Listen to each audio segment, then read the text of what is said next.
మరొక breaking news చూస్తున్నాం. Hyderabad IT hub లో నివసించే లక్షలాది మంది యువతకు ఇప్పుడు కొత్త టెన్షన్ మొదలైంది. గచ్చిబౌలి, మాధాపూర్, కొండాపూర్, రాయదుర్గం వంటి ప్రాంతాల్లో వేల సంఖ్యలో ఉన్న హాస్టల్స్, పీజీలు ఇప్పుడు గ్యాస్ కొరతతో సతమతమవుతున్నాయి. మార్కెట్లో కమర్షియల్ ఎల్పీజీ సిలిండర్ల సరఫరా ఒక్కసారిగా స్తంభించిపోవడమే దీనికి ప్రధాన కారణం. గత కొద్ది రోజులుగా సిలిండర్ల డెలివరీ కోసం ఆర్డర్లు ఇచ్చినా స్టాక్ లేదన్న సమాధానమే వినిపిస్తోంది. దీనివల్ల వందలాది మందికి వంట చేసే హాస్టల్ నిర్వాహకులు దిక్కుతోచని స్థితిలో పడిపోయారు. ఈ సమస్యకు మూలం వేల మైళ్ల దూరంలో ఉన్న అంతర్జాతీయ రాజకీయాల్లో దాగి ఉంది. అమెరికా, ఇజ్రాయెల్, ఇరాన్ మధ్య నెలకొన్న ఉద్రిక్తతలు, యుద్ధ వాతావరణం ఇప్పుడు నేరుగా హైదరాబాద్ ఐటీ కారిడార్ పై ప్రభావం చూపుతున్నాయి. అంతర్జాతీయ స్థాయిలో క్రూడ్ ఆయిల్ ధరలు పెరగడం, సరఫరా గొలుసు దెబ్బతింటంతో కమర్షియల్ గ్యాస్ ఉత్పత్తి, పంపిణీపై తీవ్ర ప్రభావం పడింది. గణాంకాల ప్రకారం గత కొన్ని రోజులుగా కమర్షియల్ సిలిండర్ల సరఫరా ఏకంగా 75% పడిపోయింది.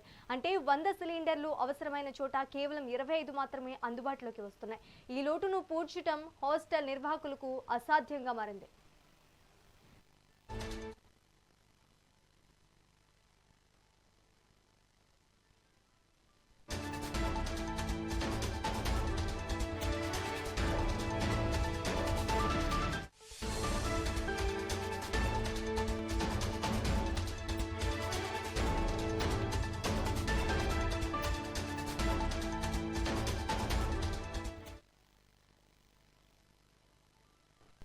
పరిస్థితి తీవ్రతను గమనించిన ఐటీ కారిడార్ హాస్టల్స్ అసోసియేషన్ ఇప్పటికే అప్రమత్తమైంది. తమ సభ్యులకు, హాస్టల్ యజమానులకు కీలక ఆదేశాలు జారీ చేసింది.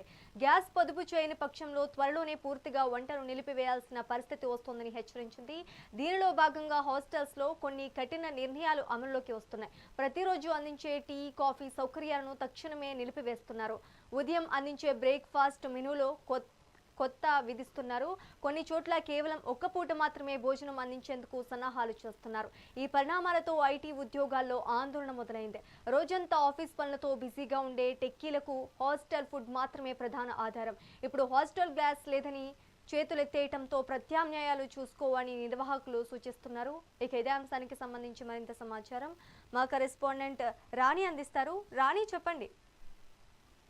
శ్రీజ, ఇటు గ్యాస్ సరఫరాపై ఇప్పుడు అంతటా కూడా కొంచెం గందరగోళం నెలకొందనే చెప్పుకోవాలి. ఈ పశ్చిమాసియా సంక్షోభం మన దేశ హోటళ్ల రంగాన్ని తాకిందనే చెప్పుకోవాలి. దాంతో పాటుగా హోటళ్లు ఈ డొమెస్టిక్ గ్యాస్ ని నిలిపివేసిన తర్వాత హోటళ్లే కాదు, ఇటు హాస్టళ్లు కూడా ఈ బారిన పడ్డాయి అని చెప్పుకోవచ్చు. ఎందుకంటే ఐటీ కారిడార్ లో మెయిన్ గా ఐటీ ఎంప్లాయీస్ ఉండే హాస్టల్స్ కావచ్చు, అలాగే ఐటీ జాబ్స్ ఏదైతే చేస్తున్నారో ఆ కంపెనీల్లో ఫుడ్ సరఫరా కావచ్చు, ఇవన్నీ కూడా హాస్టల్ పైనే ఆధారపడి ఉన్నాయని చెప్పుకోవాలి.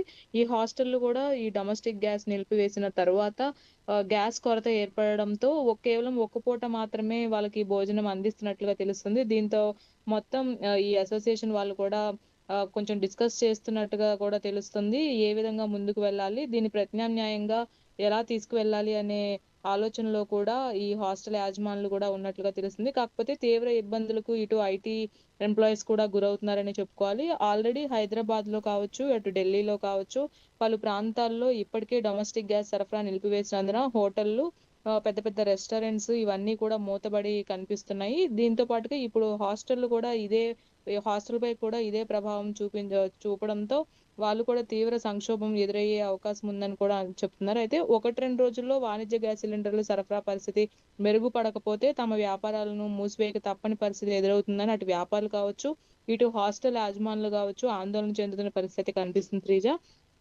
ఇలా ఆ రంగంపై ఆధారపడిన లక్షల మంది ఉపాధి కోల్పోయే ప్రమాదాన్ని కూడా ఎదుర్కొంటారు. ఆల్రెడీ ఎవరైతే వ్యాపారస్తులు ఉన్నారో వాళ్ళ కింద పనిచేసే వాళ్ళు ఉపాధి కోల్పోతారు. అలాగే ఆ ఫుడ్ కి హాస్టల్లో ఫుడ్ మీదే ఆధారపడి ఉన్న స్టూడెంట్స్ కావచ్చు, ఐటీ ఎంప్లాయీస్ కావచ్చు, వీళ్ళందరూ కూడా తీవ్ర ఇక్కట్లు పడుతున్నట్లుగా కూడా తెలుస్తుంది.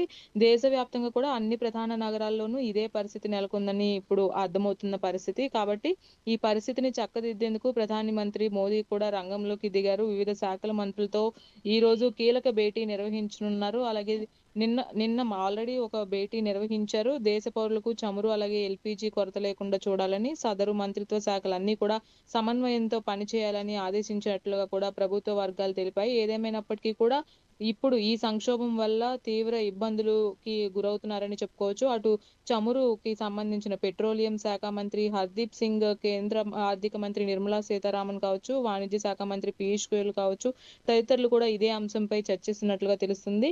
ఇటు ఎల్‌పీజీ కొరత లేకుండా చూడడం, అలాగే ఈ చమురుకి సంబంధించినటువంటి పెట్రోల్ ధరలు పెరగకుండా చూడడం, ఇవన్నీ కూడా ఎలా చేస్తే బాగుంటుంది అనేది త్వరలోనే వీళ్ళు ఒక నిర్ణయానికి వచ్చి ఒక ఖచ్చితమైన నిర్ణయం తీసుకుంటారనే చెప్పాలి.